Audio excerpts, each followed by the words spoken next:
Le parti PASTEF n'a pas peur de redevenir un parti d'opposition. Notre leader, Ousmane Sonko, vient d'en être élu à la présidence, ce qui est une position stratégique et permettra de protéger le programme pour lequel les Sénégalais ont voté pour Sonko à travers Diomaye à 54%. PASTEF ne cautionne pas que la gouvernance du pays s'éloigne peu à peu du projet pour lequel tant se sont sacrifiés. Ce qui se passe au Sénégal n'est pas une querelle entre deux hommes. C'est la démonstration en temps réel qu'un mouvement peut gagner le pouvoir et se retrouver immédiatement en guerre contre lui-même. Le cas Sonko-Diomaye Faye est analytiquement rare. Pas parce qu'il est spectaculaire, parce qu'il expose un problème structurel que la politique africaine contemporaine n'a pas encore résolu.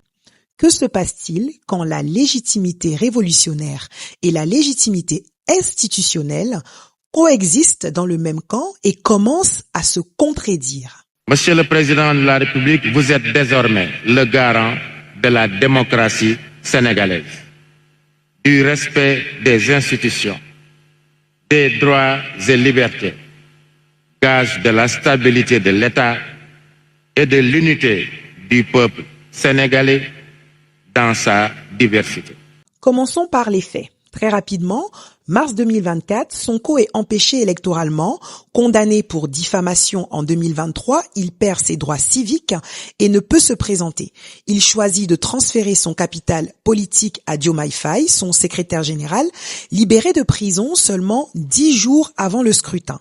Faye gagne la présidentielle avec 54,28% des voix dès le premier tour. Sonko est nommé Premier ministre le 3 avril 2024. Voilà pour le résumé.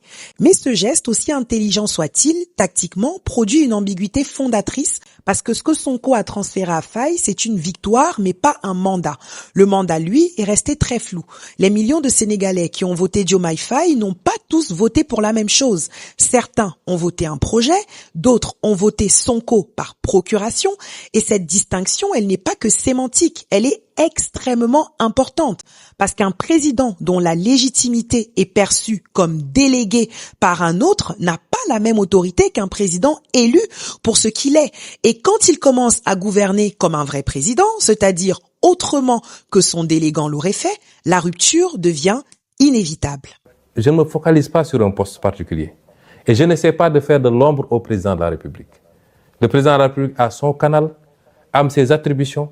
J'ai mes canaux. Pour que le président aiguise, il faut que le Premier ministre disparaisse. Chacun doit pouvoir aiguiser de par les attributions qui sont les siennes. Si le président est aligné à son parti, le débat ne se pose pas. Si le président n'est pas aligné à son parti, nous beaucoup de gouverner, on est dans une situation que je qualifie moi de cohabitation douce. Pour comprendre la fracture, il faut regarder ce que les deux hommes sont réellement. Au-delà de l'alliance, ce qu'ils incarnent. Sonko, 51 ans, est une bête politique forgée dans la confrontation, inspecteur des impôts radié pour avoir dénoncé la corruption, fondateur du PASTEF en 2014. Il a construit sa légitimité dans la rue, dans les prisons, sur les réseaux sociaux. Sa force est émotionnelle, elle est tribale au sens politique du terme. Il incarne une colère, une génération, un projet de rupture totale. Il pense et parle encore comme un opposant. Et c'est principalement ce qui le rend dangereux pour Faye. Faye, quant à lui, est un profil différent. Plus administratif, moins charismatique, mais plus institutionnel. Arrivé au pouvoir à 44 ans, il a très vite compris que gouverner un État n'est pas militer. Quand vous gérez une dette publique, des ressources offshore sous pression internationale, des partenaires régionaux et des marchés financiers qui lisent chaque déclaration, la radicalité devient un facteur à risque à gérer et non plus une posture à maintenir. C'est ce glissement de registre militant vers le registre institutionnel qui crée la distance, non pas parce que Sonko aurait trahi, mais parce que Faye a changé de rationalité et Sonko, lui, ne l'a pas fait. Et depuis novembre 2024, quand le PASTEF remporte les législatives avec 130 sièges, Sonko dispose des moyens institutionnels de son refus de changer. La phrase qu'il prononce dit tout. Pas PASTEF n'a pas peur de redevenir un parti d'opposition. C'est clairement une menace. C'est aussi une posture idéologique et c'est analytiquement le signe que les deux hommes opèrent désormais dans deux logiques qui sont devenues incompatibles. Décret numéro 2026-1128 mettant fin aux fonctions du Premier ministre. Le président de la République décrète, article 1er, il est mis fin aux fonctions de M. Ousmane Sonko, Premier ministre de la République du Sénégal. Article 2, le présent décret sera publié au journal officiel de la République du Sénégal. Le 22 mai 2026, après 24 mois de cohabitation de plus en plus tendue, Faye signe le décret mettant fin aux fonctions de Sonko. Tout le gouvernement est dissous dans la foulée. 3 jours plus tard, le 25 mai, un nouveau Premier ministre est nommé. Amadou Aminou Lo, profil technocratique, expert des institutions financières régionales.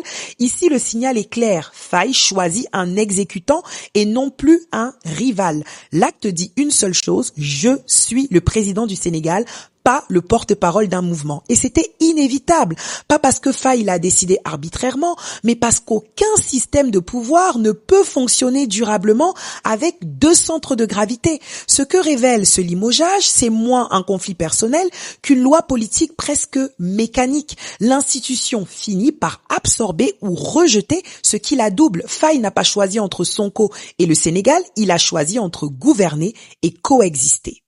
Je voudrais dire qu'un gouvernement se forme normalement avec la formation politique majoritaire dans un pays. Notre formation politique n'a pas été associée aux consultations qui ont conduit à la nomination d'un Premier ministre.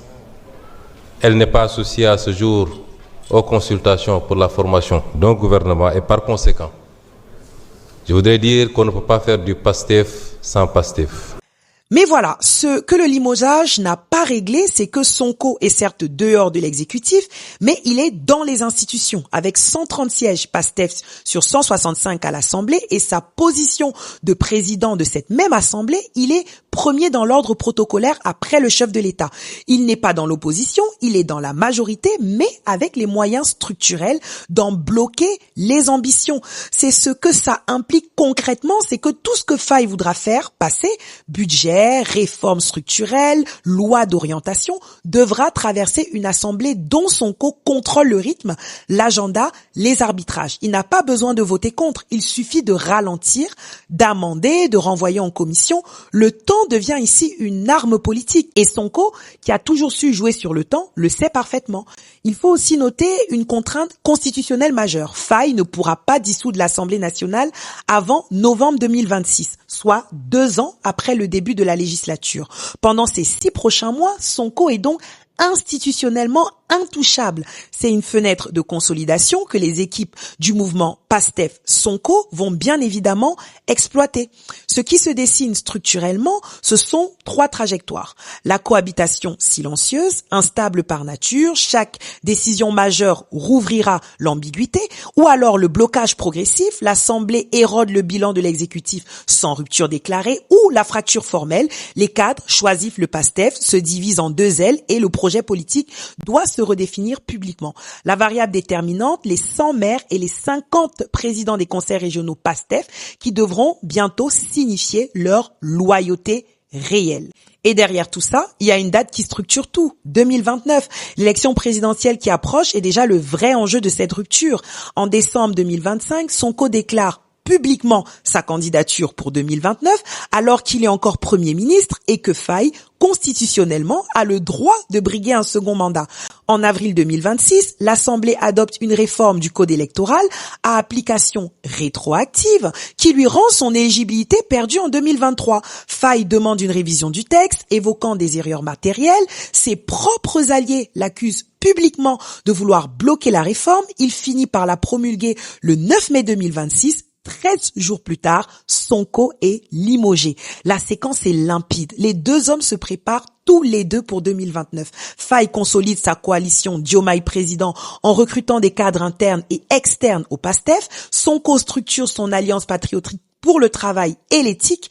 comme son propre véhicule électoral. Le parti est déjà en pratique deux partis distincts. Ce que 2029 révèle, c'est que ce conflit n'est pas conjoncturel, il est stratégique et il se jouera sur une question que ni Sonko ni Faye n'ont encore posée ouvertement: lequel des deux incarne encore le projet pour lequel le Sénégalais a voté en 2024. Parce que le vrai risque d'ici 2029 n'est pas que l'un écrase l'autre, c'est qu'à force de se neutraliser, les deux laissent le champ libre à une troisième force, celle d'une opposition traditionnelle qui observe, qui attend et qui prend des notes.